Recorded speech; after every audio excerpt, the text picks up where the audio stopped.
welcome back. Last lecture, we started an introductory discussion onto how can we determine the stationary distributions. So if you remember, let's connect the dots for a moment. We established a connection between time averages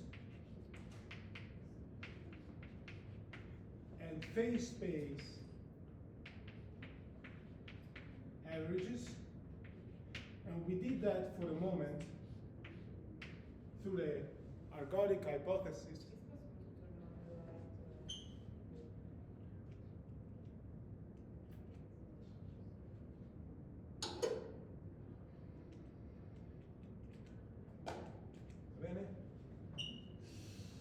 We did that through the ergodic hypothesis,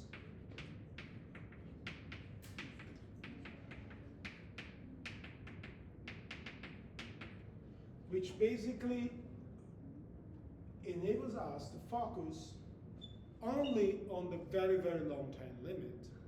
So by connecting these two, we are at the moment considering equilibrium distributions in extremely long times. So we are in the realm of equilibrium statistical physics. What happens during the thermalization phase is an interesting question, and after we do this discussion, we will have to sort of tackle the problem of understanding how can we formulate theoretically predictions for the transient phase. Because as we discussed during last lecture, transverse phase is very relevant for any biophysical application and other applications as well. So the problem we started to look at yesterday was, given an equilibrium or stationary phase-space distribution, how do we compute it? And the first point we made was that we can sort of restrict the possible space of functional forms for this distribution by noting that the stationary distribution must be such that it should depend on gamma implicitly through functions that Poisson commute to the Hamiltonian, that is, with conserved quantities.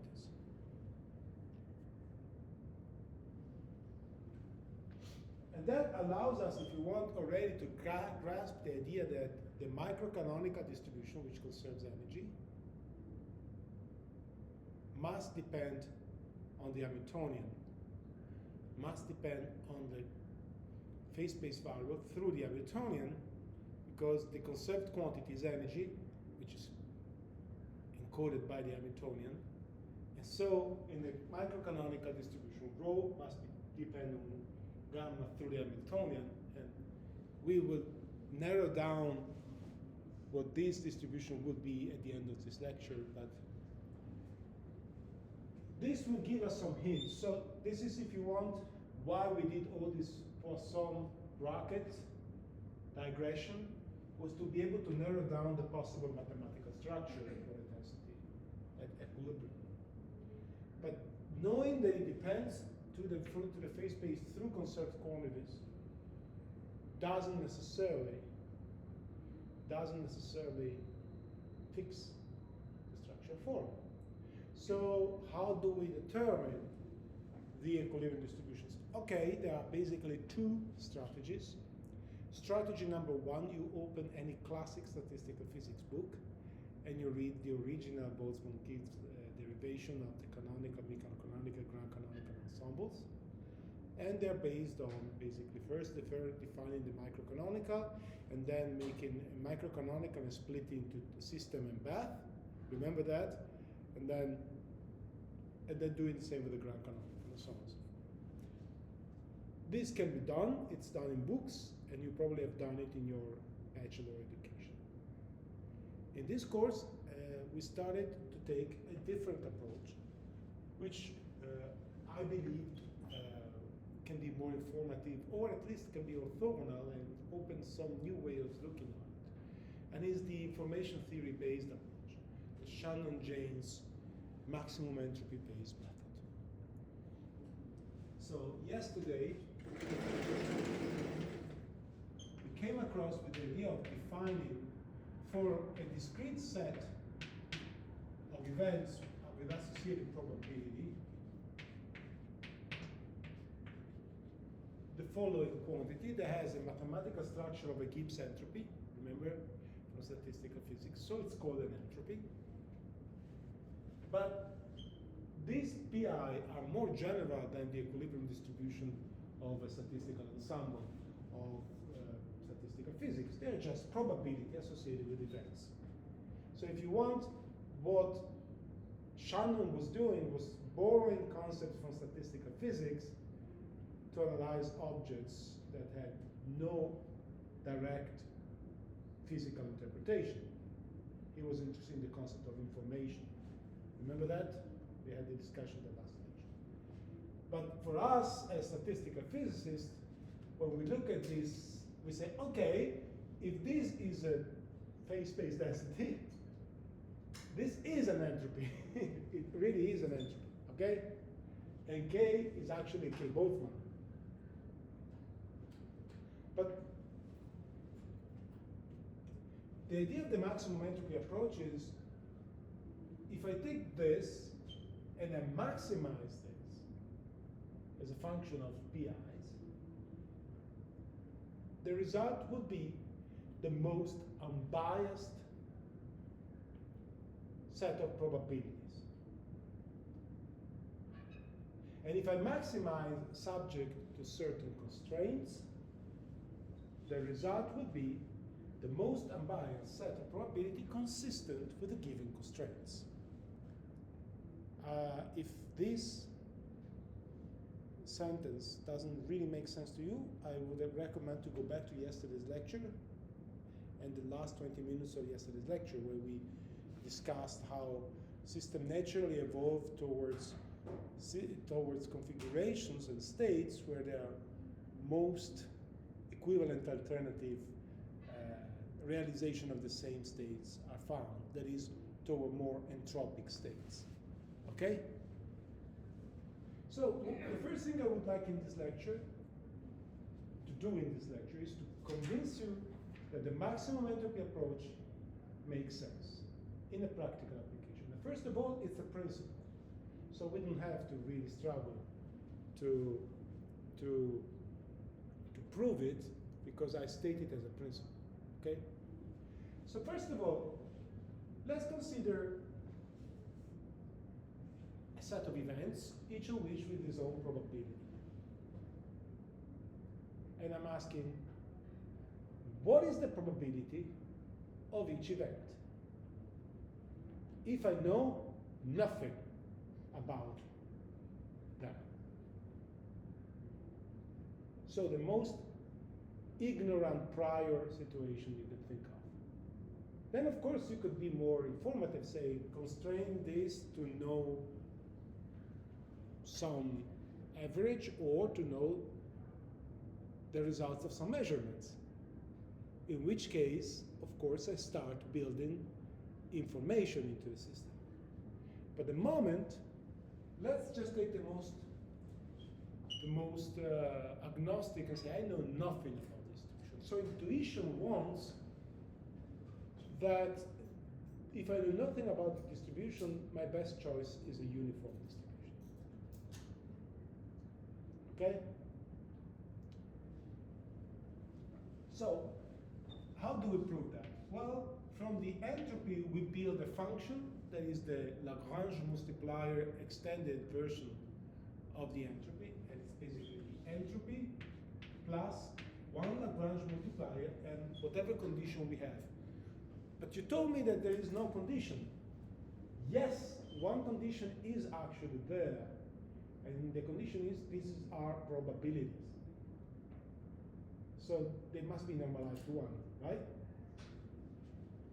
Well, the fact that there is a logarithm implicitly is saying these probabilities are definitely positive, because for negative argument the logarithm goes crazy, so to say, right?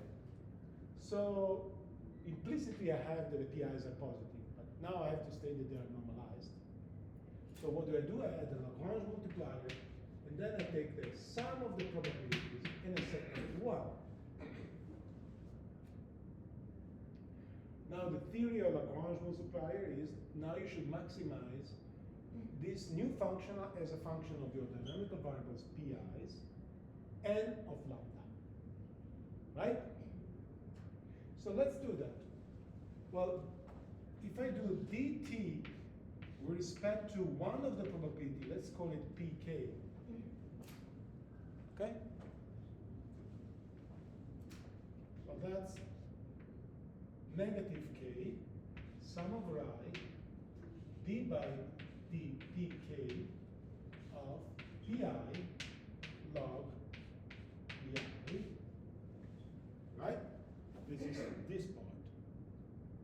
Then I have this part, plus lambda, sum of I, d by dpk pi. And I'm not putting -1 because anyway I'm differentiating everything, so the rest is 0, right? The derivatives of 1 with respect to the pk is 0 anyway. Okay? Okay, when I act with a partial derivative pk onto pi, what do I get? Step up. The Kroneker's delta, right? Yes. So this is going to be negative k, sum over I. Let me do all steps. The first term is delta ik log pi, correct? But I have another term as well, which is pi, and now I have logarithm of pi divided by pk, right? Which is 1 over pi. Delta pi over pk. So pik. Correct? And here I have just lambda sum over I delta ik.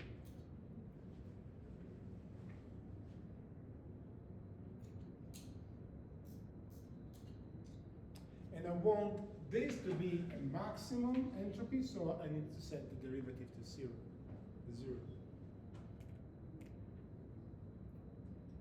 Okay?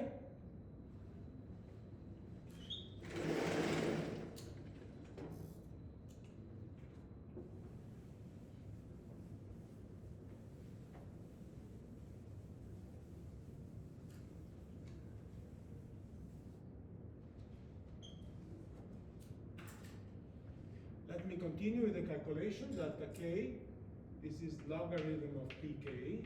The sum goes away, right? It's basically delta function. And then again, I get negative k, so I get plus 1 if you want.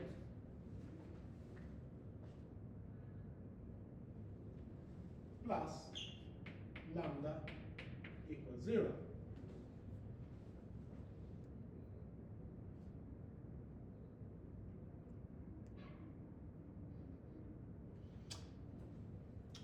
Now, if you rewrite this, it's going to be negative k log pk plus is equal to -1 negative lambda. So log pk is 1 plus lambda. K log pk. Now there's a little bit of bad notation. K in front of log is not the label k of p.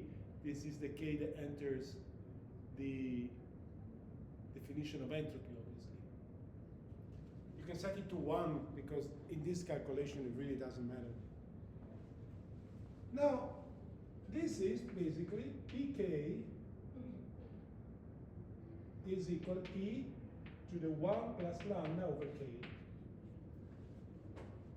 But this is, I emphasize again, this is not a label. Let me use a slightly different character just to make sure that we don't assume this k here is the same that enters here. So as a matter of fact, this is a constant that depends, just a positive constant that depends on whatever choice of my lambda is, right? So first point is, yes, all the pKs are the same constant. So it's a uniform distribution.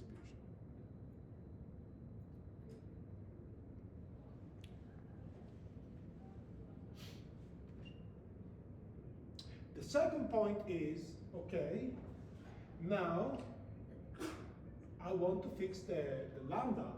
And the lambda comes from taking the partial derivative of the t function with respect to lambda, set it to 0. And this will be nothing but the sum over I pi minus 1. So in other words, the normalization condition. So if I plug now my ansatz that I worked out from the previous equation into this equation, right? I will get that the number of probability of state n times e to the 1 plus lambda divided by this capital K is equal to 1. N is the number of events in pK. The sum goes from 1 to n. Right? And I'm just avoiding the sum because all elements in the sum are the same. So rather than writing the sum, I'm writing n times all elements, any element, okay? Correct?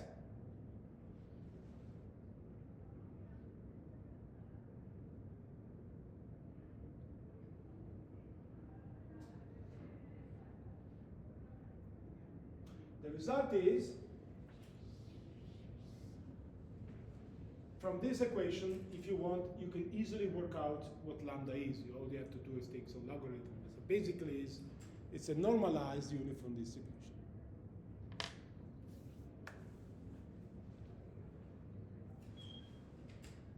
And you can start applying this to all sorts of, these principles can be applied to all sorts of problems with very useful implications.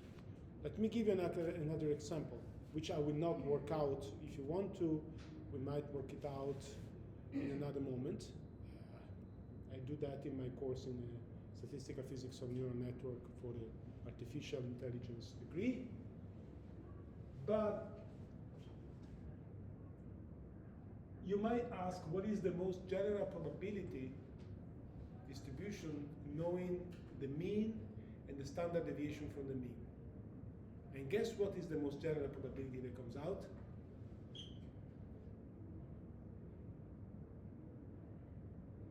If consistent with the mean, so provided as a constraint to have a given mean that I provide you with, mu, and a given standard deviation from the mean, sigma. What will it be? A Gaussian. And in fact, if you do the same here, so just to sketch the derivation, what you want to do is now to put as a constraint lambda sum over I x minus mean value of x, xi minus value of I,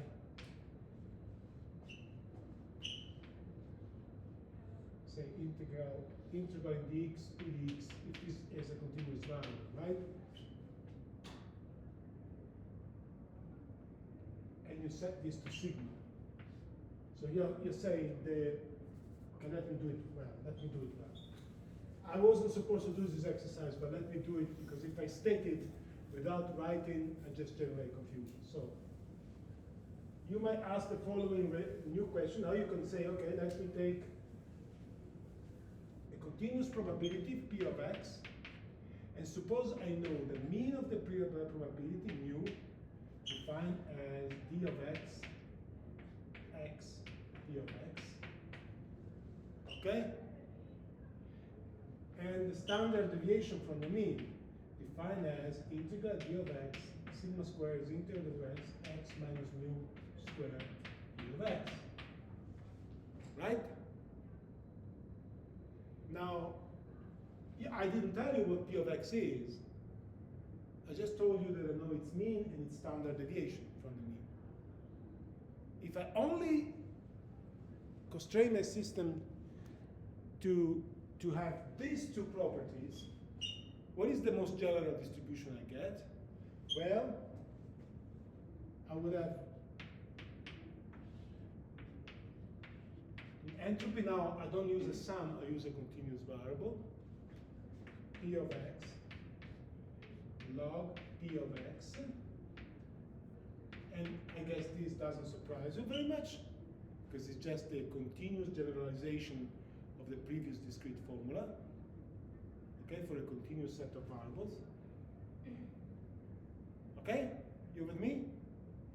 And I want to add the constraint, so T will be S, and now I will have two constraints. One is the normalizability, so the P of x is a distribution. So as before, I will have lambda 1 integral in dx, P of x negative 1. But now, in addition to before, I have another piece of information. Okay, I know mu and I know sigma squared. So what I'm going to say, I'm going to put another lambda 2, and now say the integral of dx of x minus mu squared px is equal to sigma x. So minus sigma squared as a constraint. You see, this is the second constraint.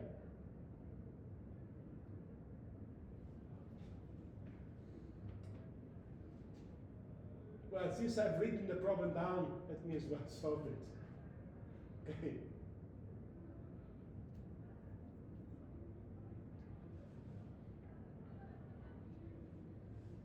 To solve the second problem, we run into a mathematical challenge, which I was supposed to discuss anyway, so I take this challenge to discuss it, rather than directly the phase space one.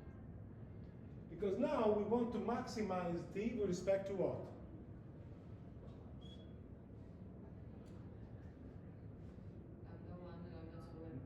And p. But p now is not a set of variables, it's a function. Do you agree? So actually, we run into this mathematical situation.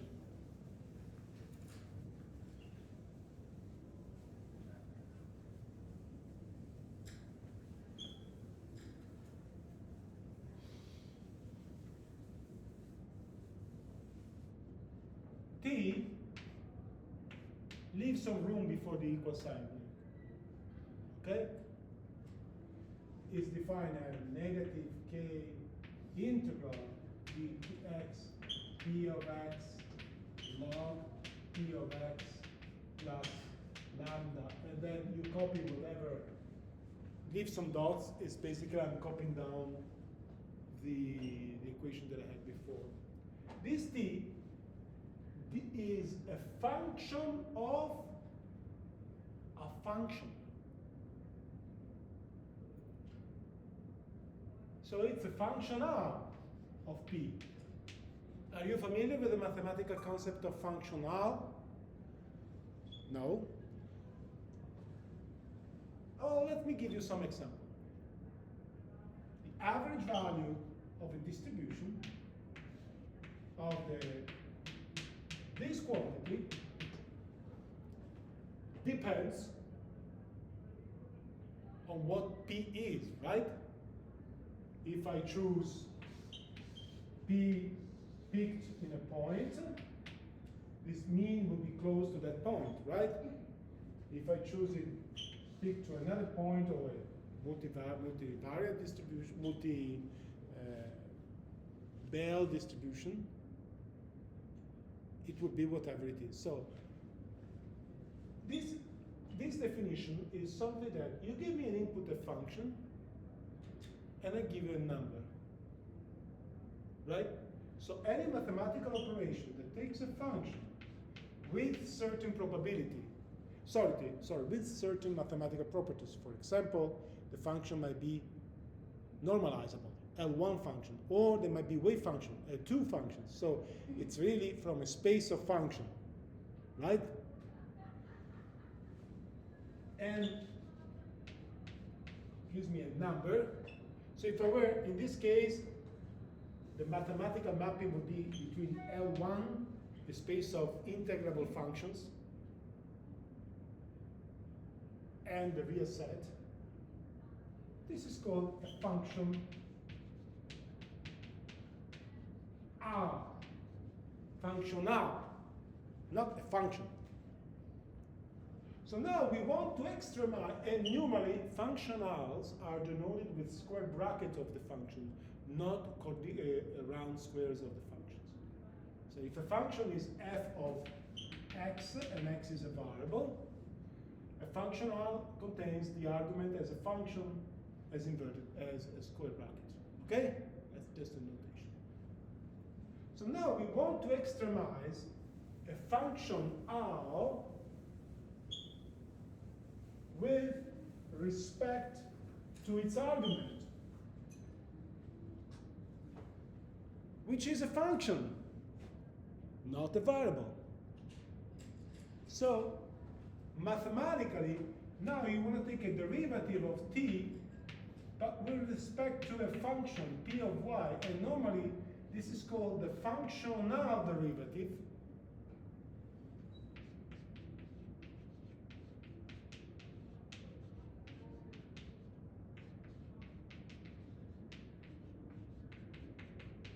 And it has this symbol here, the delta, as a symbol of functional. So normally, ordinary derivatives are d by dx, partial derivatives are this, and now we have an extra symbol, which has an argument. You see? This is now a function with an argument. Okay?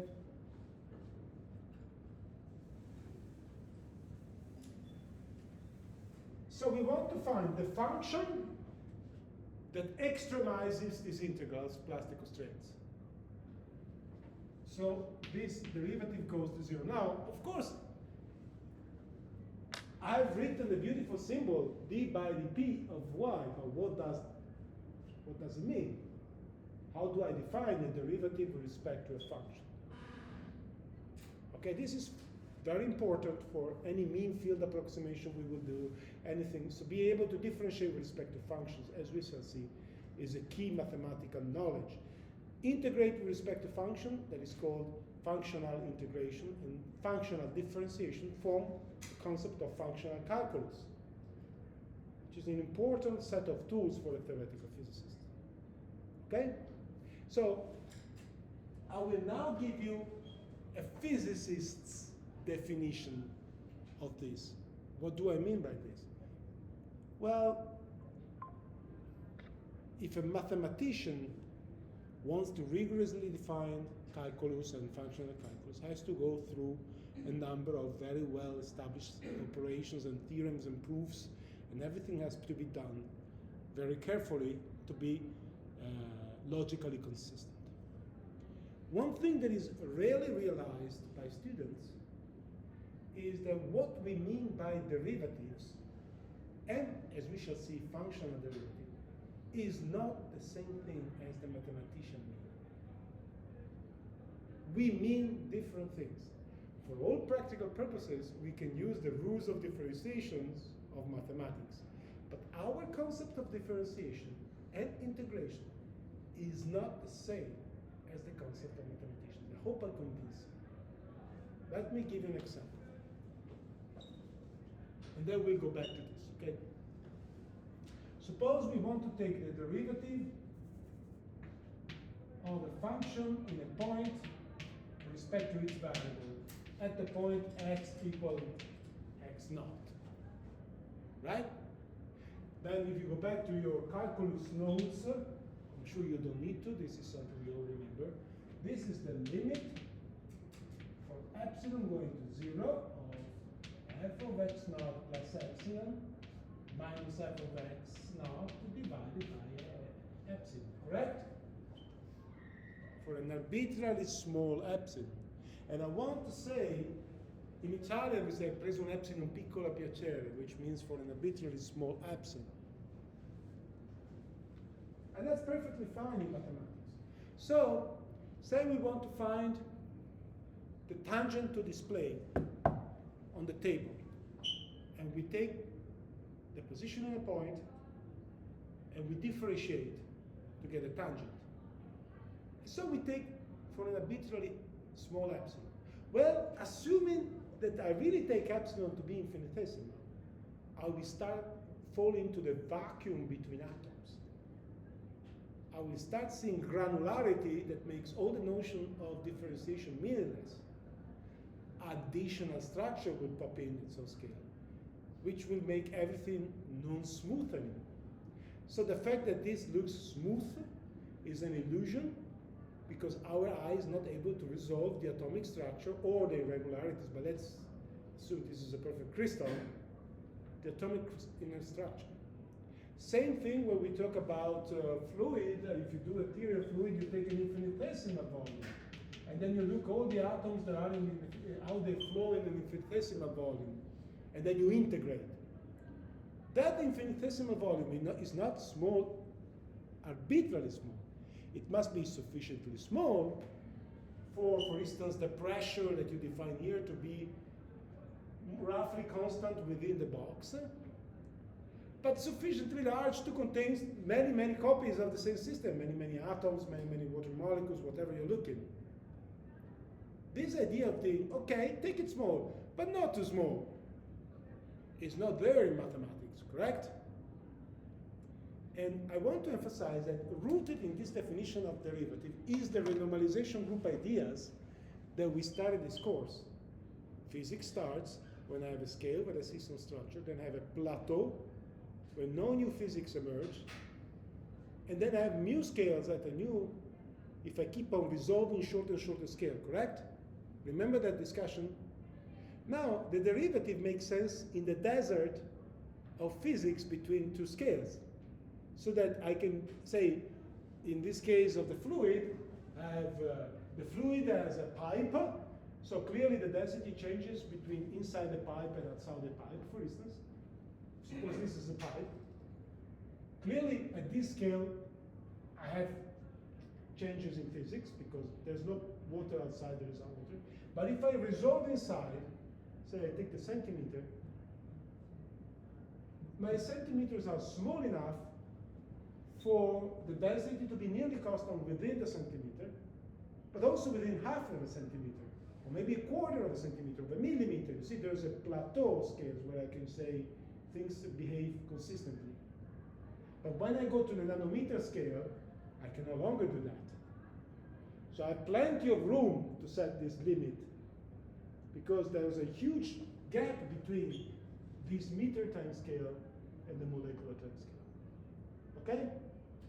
And in between this gap, I can close my eyes to the fact that there is further physics up there and do derivatives as Newton and then later Leibniz and then as taught us to do. But we mean a different thing. Do you agree?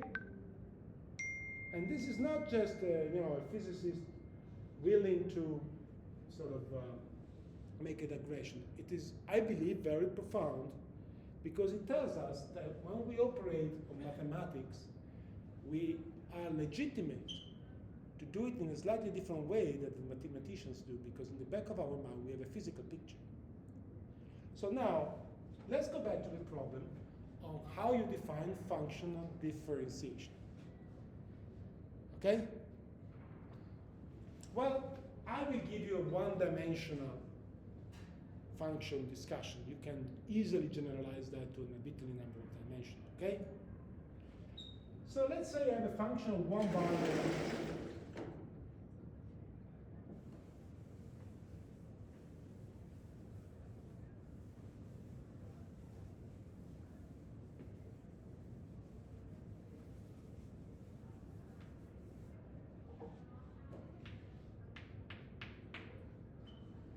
Well, what is a function of a variable x? Well, it's something that takes an input x and gives me out a number if it's a real function, of course.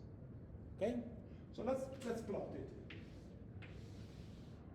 Well, let's say this is an integrable function, because we're interested in integrable function here, right? So if it's an integrable function, it cannot be arbitrarily large at infinity and arbitrarily large at the other side. He has to be 0 on one side and 0 on the other side, and infinite, whatever it is in between. Okay? Do you agree? So for instance, let's say this is my function.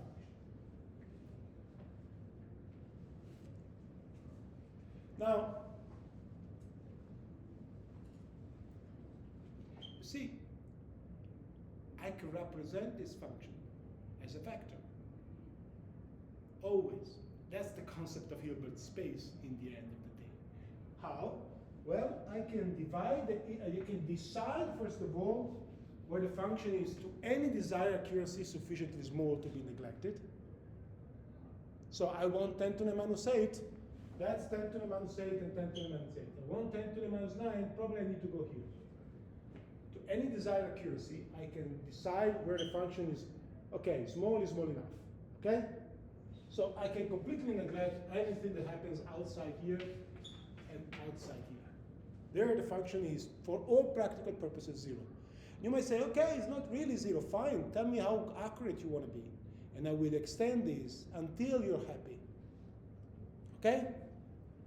Now, in between these two intervals, let me break this interval in a mesh.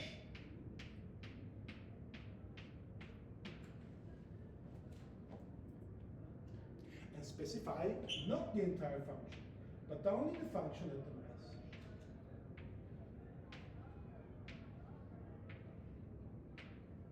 Now, I'm not being completely accurate here with my drawing, but I hope you get the point.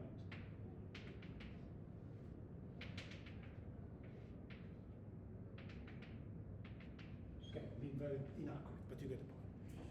Now, clearly, I have now f, so here is 0, here I have f1, f2, f3, f4, f5, and so on, whatever it is going to be, 13, just guessing. Okay? So my collection of values of function f1 through fn, where n is the maximum number n of points in my mesh, is my approximate representation of the function, right? And then, of course, the same guy that was complaining about how small is the function here might say, hey, but of course you're making error because I want to know the function in between f1 and f1 and f2, for instance. Okay, tell me to what resolution do you want the function? What spatial resolution do you need the function? Any desired final spatial resolution, and I will give you the function. I will just have to put more points n. Take a finer and finer mesh until I match any desired resolution. And now I connect again with my discussion of the normalization group. I hope you start to see why I spend so much time. I keep using that. In the discussion, we say, hey, physics can only make sense at finite resolution because I can only probe it at finite resolution. So, provided that I can use sufficiently many points so that I'm not limited in the number of points, representing a function in the continuum or giving you a sufficiently large number of points is the same thing because I can only test my theory up to a certain resolution. Very down-to-earth approach to physics. I'm sure Einstein and Dirac wouldn't like it. And for good reasons, they are natural philosophists on top of scientists, meaning they think they had the vision of discovering the laws of nature. The RG mostly operates in the idea that science, physics, is the predictive theory of the results of experimental nature, which is a slightly different thing. But I'm taking this paradigm throughout this course, and that's my personal belief. But I like this paradigm because everything fits in a coherent picture. So now, to me, a function to any desired accuracy is just a regular vector, which makes sense, you know, the Hilbert space is a vector space after all, with infinite dimension. Why? Because I'm taking it to infinity. Very good. So now let's go back to the functional derivative. Okay? And without taking an abstract example, let's go straight to that example. Okay.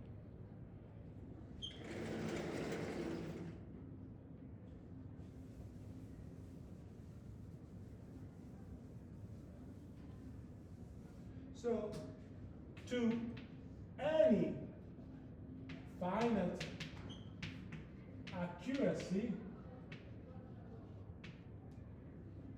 T of P is functional. Forget about, okay, let's say S of P, so I don't have to write the part that I didn't write. Okay, just the entropy part. Because whatever I'm going to say doesn't change if I also put the extra integrals here. I just have to copy more stuff, which I don't want to do. So I only refer to the entropy here. And the entropy to any finite accuracy can be written as sum over I. Okay, I say dx is the element of volume, okay, which I can reabsorb in K prime for a moment, okay. I have a dx here when I split the integral into a sum, remember? Sum is, the integral of the dx is the sum with the dx. I reabsorb it into K because I don't want to bring that around. I could leave it with me, okay? Pi log pi. What is pi? Is p of xi, right? The function at the ith point.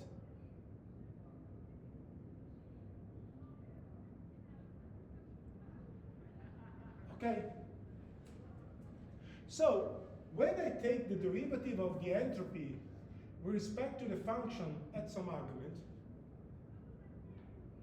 all I'm actually doing is taking the partial derivative of s with respect to one of these p that we call the pk, which is the p of xk equal y. Okay?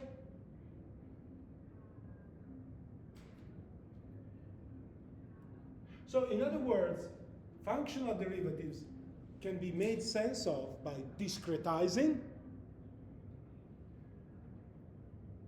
differentiate with respect to the corresponding discrete value of the function, and if you really want, make the continued limit at the end to get back to the continuum.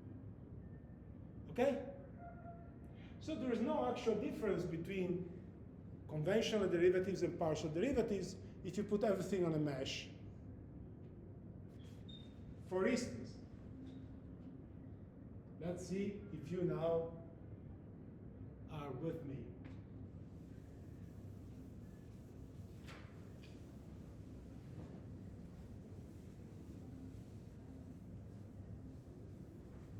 What is this?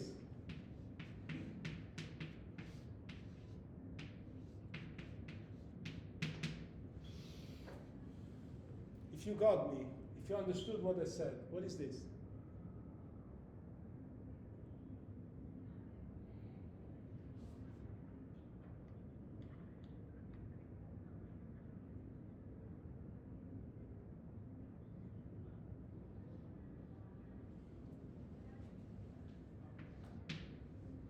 This is the function at the point x, which is a functional also. The function is also functional because the value of the function in a particular point depends on the function, right? The value of the function in a particular point depends on the function. If I tell you sine of x at x equals 0 and cosine of x at x equals 0, I'm taking the function in a point depends on the function. So technically speaking, is a functional. So I can differentiate it with respect to a function. But not only integral are functionals, that's all I'm saying. But in this case, I discretize this, right? So say the value of the function at x is fi, so that the ith value of the function is where the value x is attained, and the value where the value y is attained is k. Okay, I'm using two discrete labels because again, this is my function, this is the point x, this is the point y. If I discretize it, this is the kth point, and this is the ith point. Okay? So this is dfi over dfk. What is this? And if I go to the continuum, the Dirac delta. So this is delta x minus y. Okay? So now, with this in hand, we can go back and show that this is a Gaussian. Okay?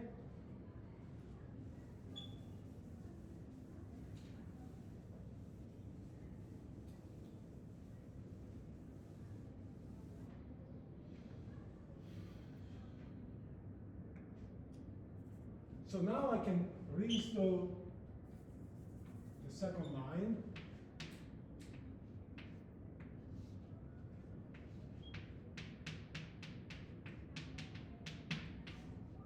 And then I have the lambda 2. Lambda 2 integral dx x minus mu squared dx is equal to sigma squared. Okay? Now, when I differentiate with respect to x, I discretize this. So when I do dpt by dt at y, now I can go through the discretization, but I guess you got it. When I act on this, I get a delta function, so I get an logarithm of dy. Correct? When I act, okay, let's do it, minus k, d by d dy of px times log px, correct? I'm acting here. Negative k integral over dx px d by dpy of log px. I get 1 over px delta. And whenever you're in doubt, discretize, use partial derivatives, and then translate into the continuum. Okay? And then now let's continue though. I continue downstairs.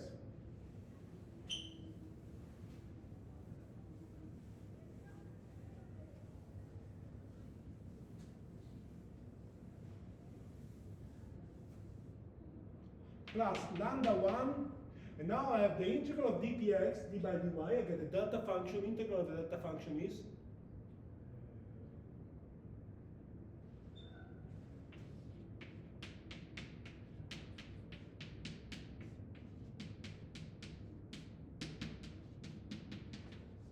equals 1. So I can take this away and leave just lambda 1. As it was before, no big surprise. Now, here, some change happens, because now all I get is plus lambda 2, and then when I differentiate this, I get a delta function, right?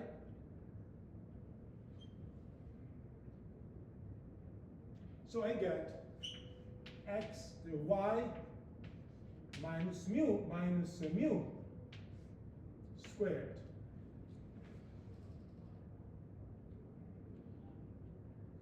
Okay?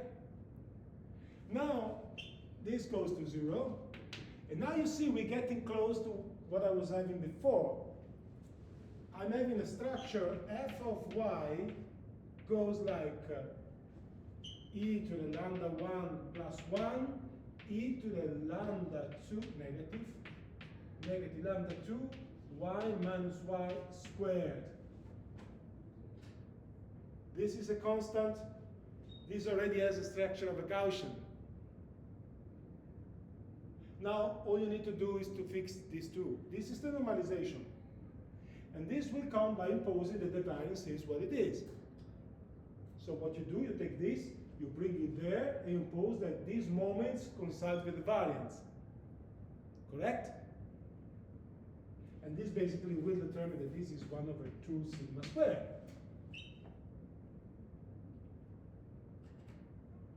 These are the other two constraints, right? Remember? So the first constraint will tell me that this will be 1 over root of 2 pi sigma, and the other constraint will tell me that this is lambda 2, and this will tell me that this is lambda 2 is sigma squared. Okay? 1 over 2 sigma squared. So yes,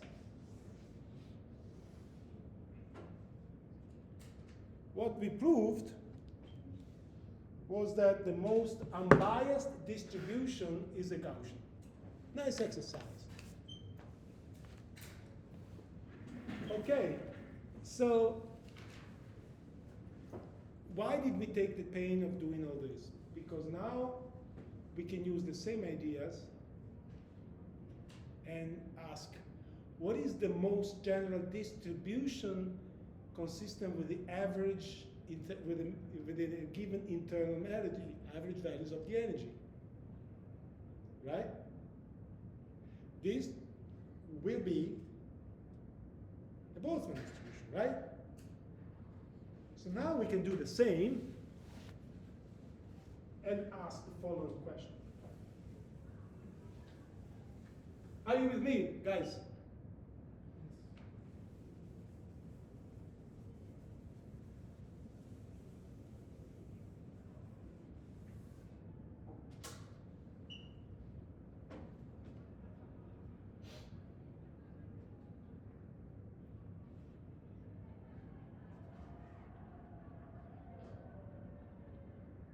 Okay.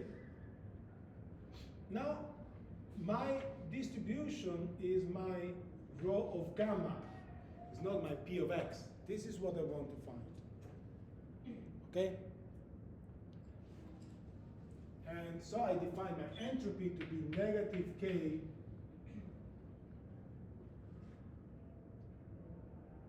integral over the phase space of rho of gamma log of rho of gamma, and my T is S plus 1 Lagrange multiplier that fixes the normalization of the phase space distribution, and a second Lagrange multiplier that fixes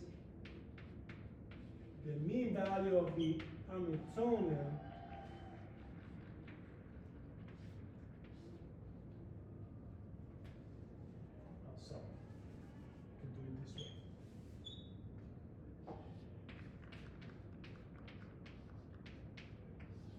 be what it is. Correct?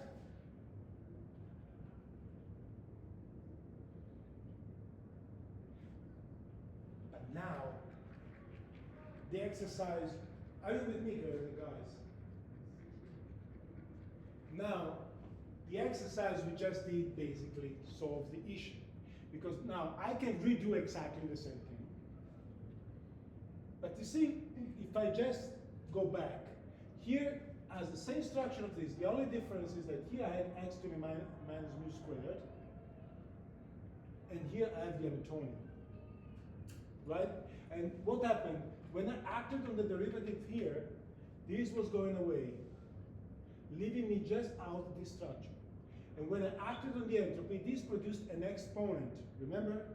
When I take the logarithm, I have logarithm of phi. So when the exponent shake again, p equals e to d. So clearly, if this produced e to the negative x minus mu squared times lambda 1, 2, this will produce x to the negative lambda 2 times h for the very same reason. Right? So, what did we learn?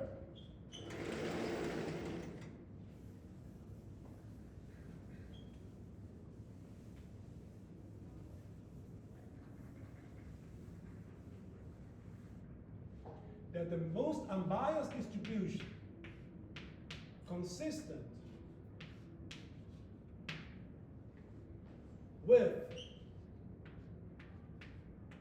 having a fixed internal energy will be in the form, this is the Hamiltonian of H in this form.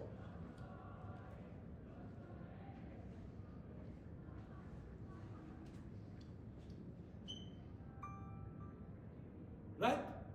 Now, all I have to do now is to discover that lambda 2 is beta, basically.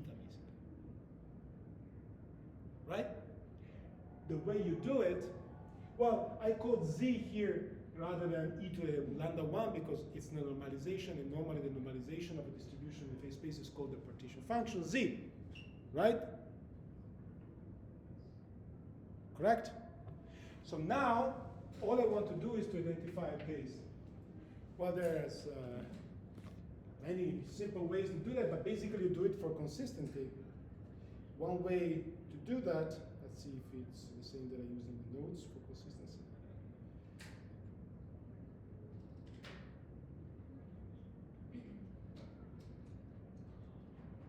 Is this the notes that I've sent you or the notes that I've just finished editing?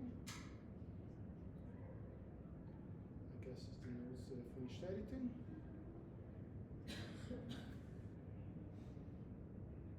No. But anyway, fine. The way to do that is to say, okay, now I use this mathematical formula and I use it to compute the real entropy, right? And there's a way to connect a distribution to the entropy, right? So if you plug this into this equation and you ask this to be the entropy of the system, you discover that K is KB. And basically the only way this can work out is lambda 2 is beta. Otherwise, this is not a real entropy. Or in other words, you know that the entropy can be taken as a derivative of the free energy, so the logarithm of the partition function. So if you want the derivative, from this you can get a free energy, and you want the derivative with respect to beta of the free energy to be the entropy. So if you want this consistency, you basically, the only option you have is this is actually the temperature. Okay?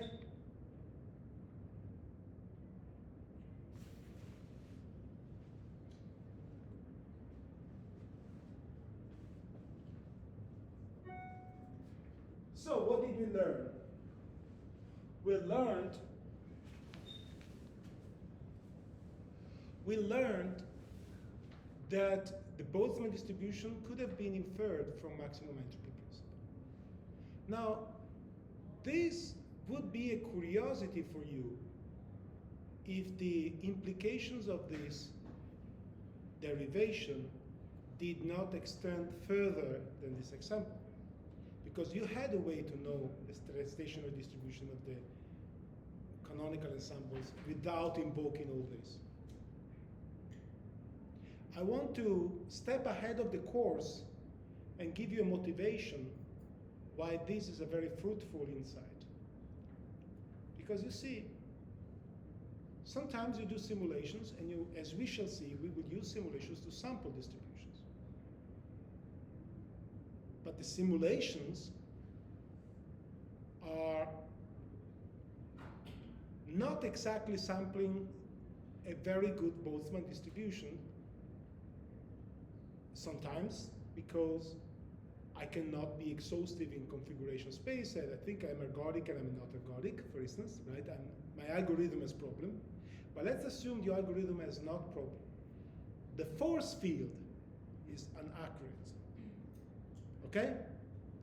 So for instance, you take your force field and you want to use your force field to predict properties of intrinsically disordered proteins.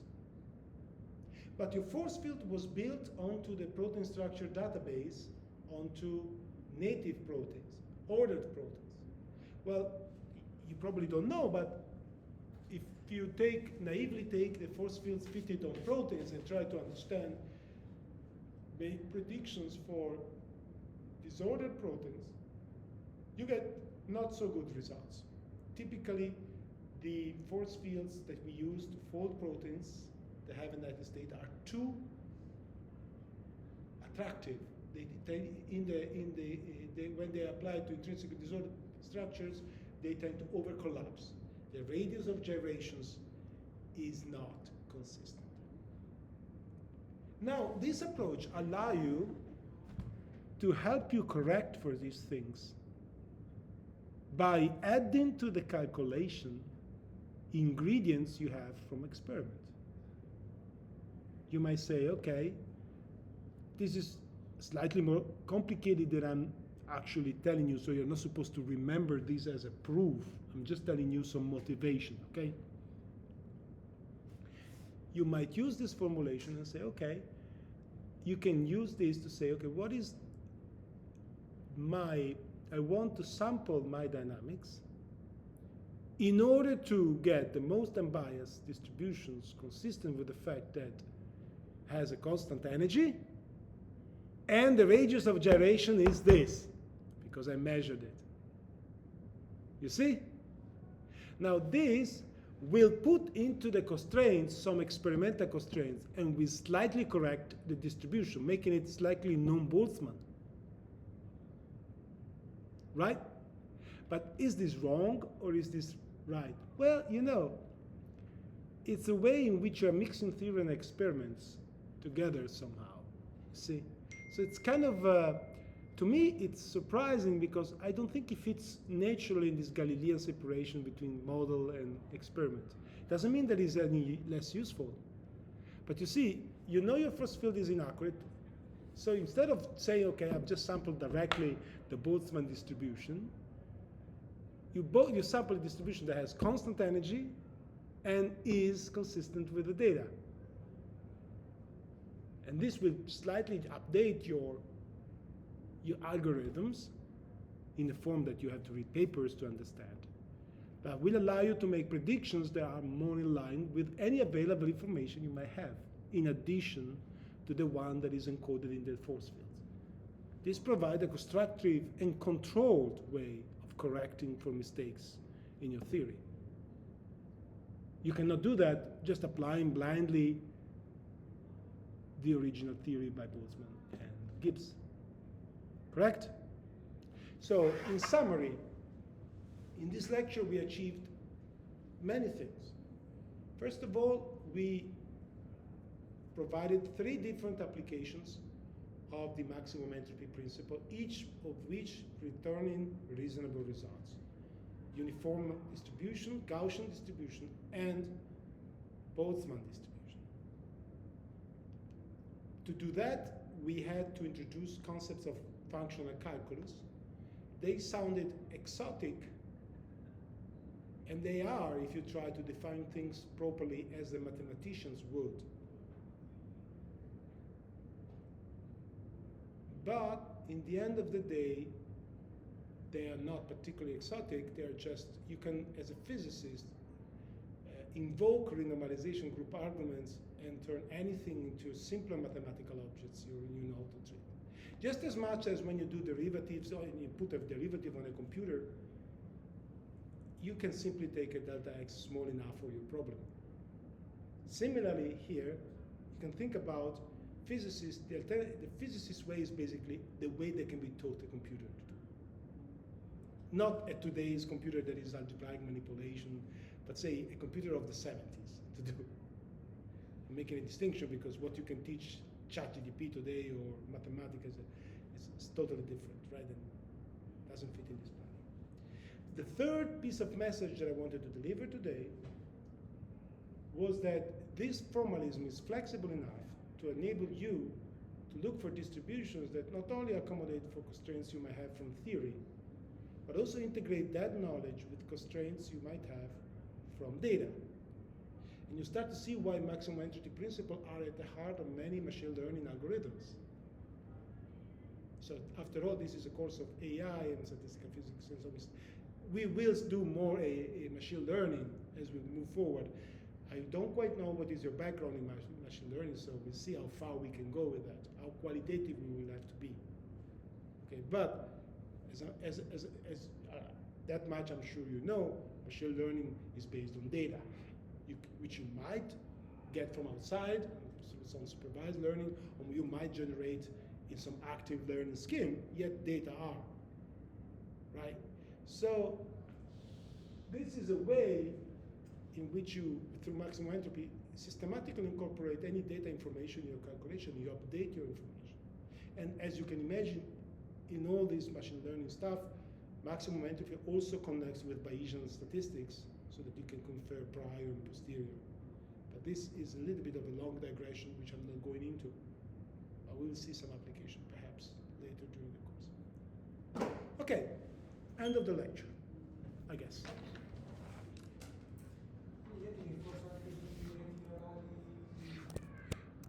Un secondo, che chiudo qua la...